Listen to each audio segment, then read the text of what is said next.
Evening, Coach. How you doing today? Good, X. How are you? Awesome. We're going to go ahead and get started with questions. Pat Freeman will have our first question. Okay. Hey, before we do that, Pat, sorry to cut you off here. I want to make sure we celebrate Veterans Day today. All the veterans that have so served our country over the years and still do to this day. The ones that protect our country, put themselves and their families at risk every day. Um, just want to celebrate and honor those that have served our country so well over the years and really given us our freedom. So just want to make sure we celebrate that. It's a great day to do that here. So including Coach Smiley here just next door to me and his service that he's given to our country and now that he gives to the Buffalo Bills. So time is yours. Good afternoon, Coach McDermott. Pat Freeman from the Buffalo Criterion. How you doing today? Doing well. How are you? I'm okay. I my first question to you was, how did you come out health wise? Do you have an update with the health of the players? Yeah, here's what I can give you. Keon Coleman will not play. Reggie Gilliam and Amari Cooper are improving. Both are improving. We'll see how they do. Dalton Kincaid has a knee, as you guys saw in the game. We'll see how he fares the next couple of days. Spencer Brown has an ankle. He's sore. He did return, as you saw. We'll see how that unfolds the next couple of days. Bale Inspector, as you guys know, popped a calf last Friday. He is on IR. And then Matt Milano will open up Matt's window starting this week. He will not play in the game, but will open up his practice window this week. One other question for you, Coach. I know pre-snap penalties are one of your pet peeves. You had five in the first half, eight in the game. How do you handle those things as far as moving forward to get those cut down? Yeah, we have to. Um, you know, we absolutely have to, and that's just the bottom line. I don't have any better explanation or more indirect way to say it or direct way to say it in this case, but it is what it is. We got to get it changed. We can't keep beating ourselves like that. And one other thing, Coach, you did an excellent job as far as your coaching staff of making the adjustment against the run. Jonathan Taylor had I think 107 in the first, but only seven in the second half. What did you guys do to tighten up your run defense? Well, I think we had better discipline, used better hands and defeating blocks, and were able to show up in our gaps with the different runs that they were running. And they had that big run in the first half, so that accounted for a huge chunk of those yards in the first half. All right. Thank you, Coach. Have a good week. Oh, you too, Pat. Thanks. Hey, Sean. With Amari, we've seen him be out there on the practice field, limited capacity. We understand that's different than a game. What is the next step that he needs to take to go from the limited practice capacity to actually playing in games once again? Yeah, if I knew, I think some of it's pain tolerance and threshold, and so we'll just see. I don't know the medical terms that you're looking for there, John, and I just get my cues from Nate, and we go from there. You could say medical terms, and I wouldn't even know if they were actually medical terms or not. So I Well, maybe I appreciate should have that. thrown a couple out there and tried to sell them to you right there. You would have sold him pretty easily. With Matt, you already ruled him out here. What is the progression you guys are looking at and the plan for him over the coming weeks for him to return to game action? Yeah, we're gonna take it one week at a time here. We'll see how this week goes, and really where we're at is, it's been a while since he's played football here, and he's done a phenomenal job along with our trainers of getting back to now where he can get back out there and just really just take it one day and one week at a time. And those guys are going to reassess towards the end of the week and see where he's at, and then what the next week may hold for him.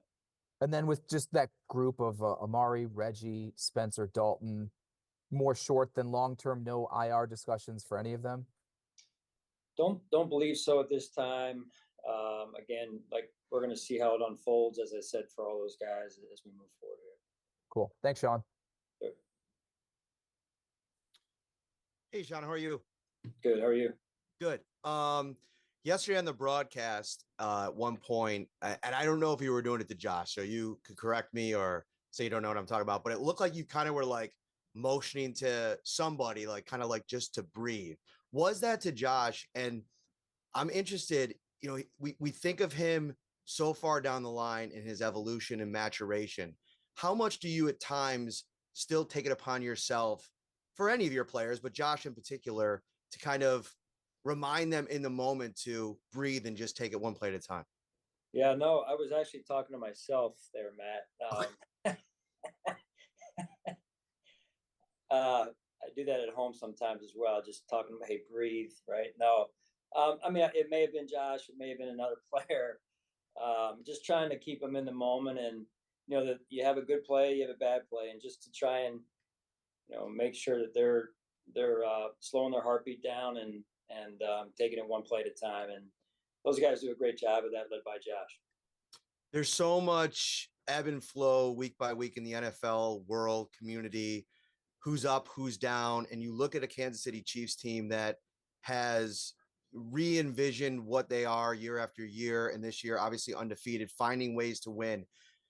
When you go up against a team like this that's doing that, a lot like you guys are, finding ways to win week to week, what are the challenges in preparing for a team that can do so many things even when they're not going right?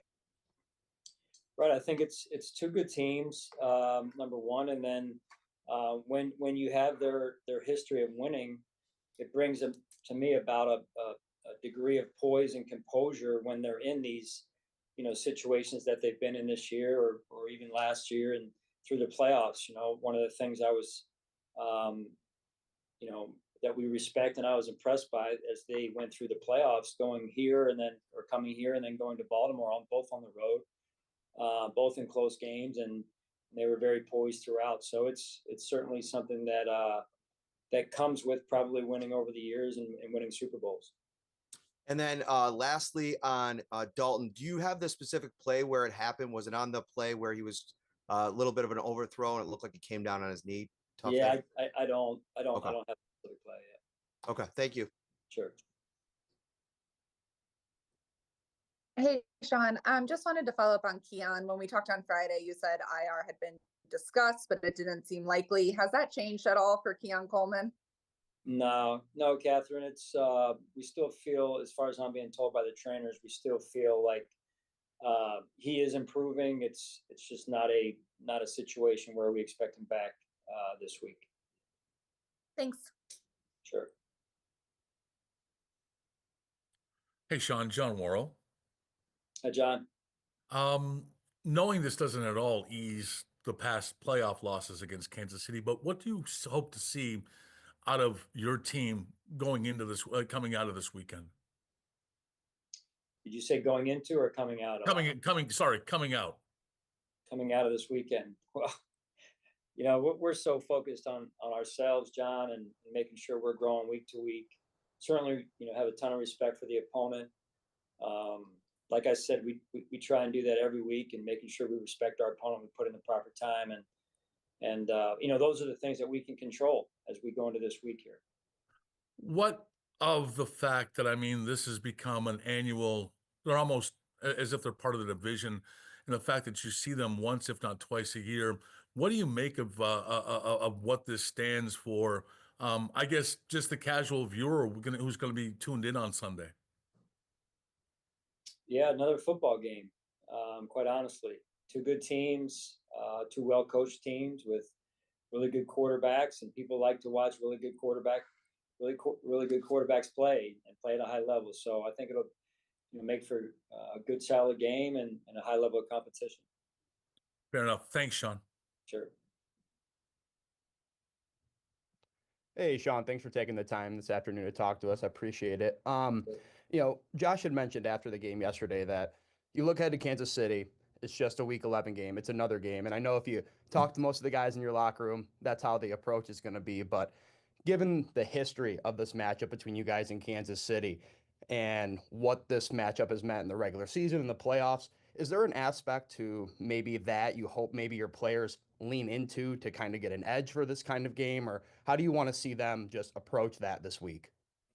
Well, like you said, our guys are so focused week to week on what the challenge is for that week. This week it's the Kansas City Chiefs, and we have a ton of respect for them. And what's most important for us is that we have a good week of preparation. Quite honestly, and we focus on what we've got to do to improve. And it starts with as we've said, as Pat asked earlier about the pre-snap penalties. That's one of the areas we've got to work on here. And then one last thing for me, Sean, just with Mac, we've talked so much this season about what he means to that locker room, Mac Hollins, and what he is as a teammate. But to see him make some big plays and get rewarded for his consistent effort this year, just how good was that for you and your staff to see that pay off for him? Oh yeah, Mac gives great effort. He's a warrior and brings great energy to our team. Whatever role he's in, special teams, offense, in this case specifically, and what a heads he play, to get out of bounds and save some time there and save a timeout. Thanks, Sean. Appreciate it. Sure.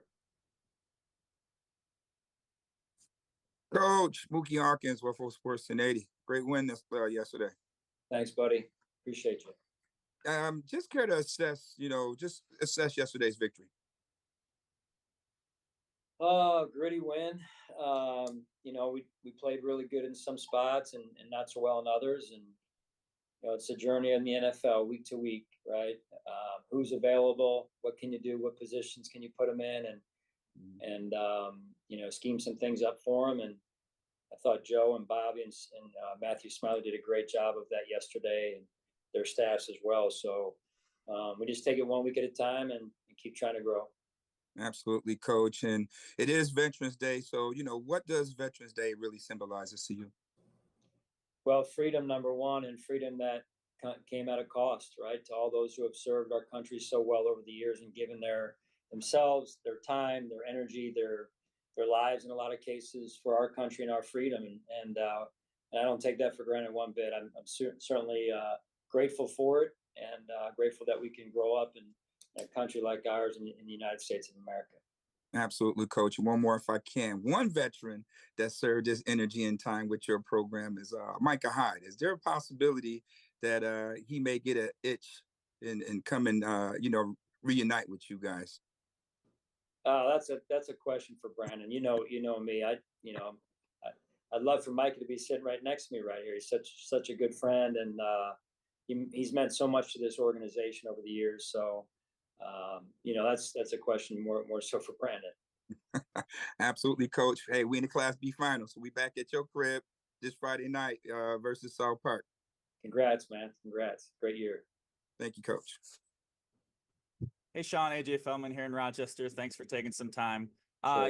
You talked after the game yesterday about your leadership group kind of addressing, the trap game element of last week. Moving ahead to this week, your team has had the privilege of being in these, game of the year type games a couple of times over the past years. How do you hope that your leadership group and your team can kind of draw on that and truly, treat it like any other week, like I know you would like them to? Right. No, I think that's important.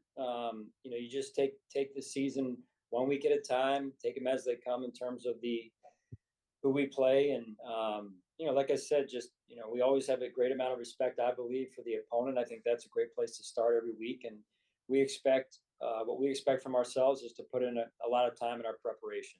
And, usually when you do that, you're giving yourself a chance. And against a good football team like we're playing, that's what you got to do. You got to give yourself a chance for your preparation and make sure you have the right mindset going into the game.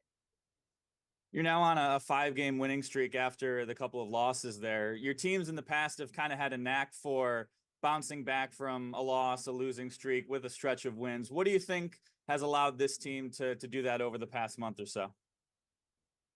Well, two things I would say, AJ. One is the leadership component that you just asked me about, and then two is consistency.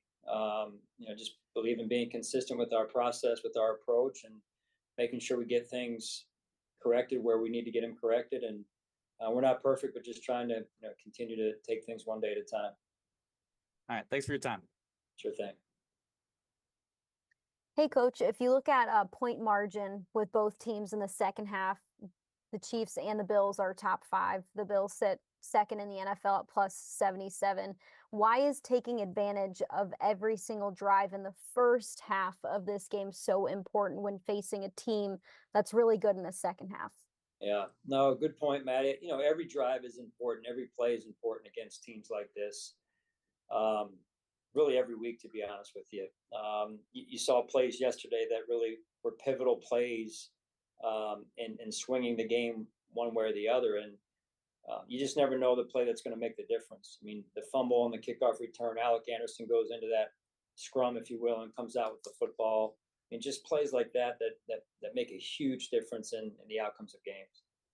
And then what's the message to the team then, just focusing on every time they're out on the field, whether it's offense or defense, making the most out of every single possession?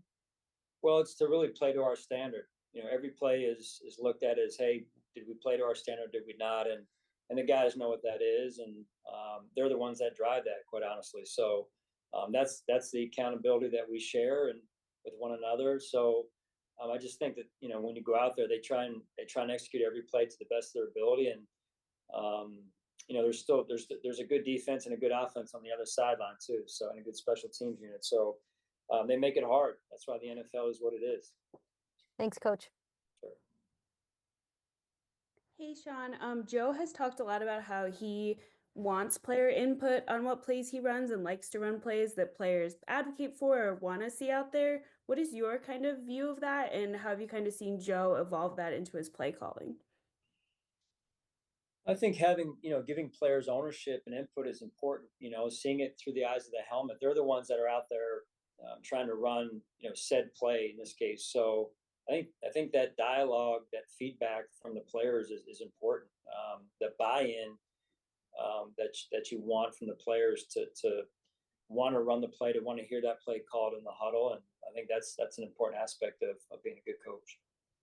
And then just one thing, I know you talked about Matt, but just on the maybe more personal level, with everything he's been through with the injuries and all that, to see him, taking this step to coming back to practice, just what's that like?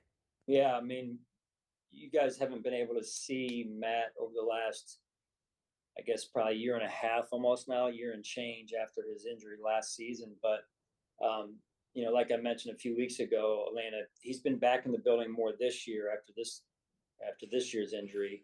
So it's afforded him the opportunity to rehab here, be around the guys, which I think mentally has been good for Matt, but also good for our defense and for our team. He's such a leader, albeit a little bit on the quieter side.